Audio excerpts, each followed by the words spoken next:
33 katao naman ang sugatan matapos ang isang napakalaking sunog sa isang gas pipeline ng Petronas, isang Malaysian multinational oil and gas company.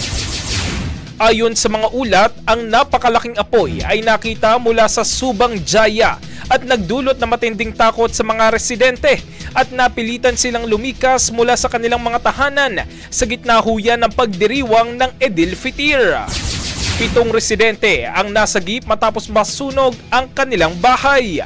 Ayon sa Subang Jaya Fire and Rescue Station, nakatanggap sila ng tawag ukol sa sunog bandang alas 8:10 ng umaga.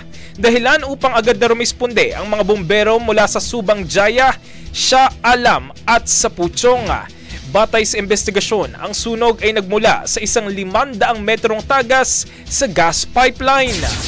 Agad namang isinara ang valve na naapektuhan ng pipeline upang maiwasan ang karagdagang pinsala. Samantala, 7 sa mga biktima ang kasalukuyang nasa ospital. Ang bahaging ito ay hatid sa atin ng Maxan Mangosteen Santon Coffee. Max Healthy, Max Sarap.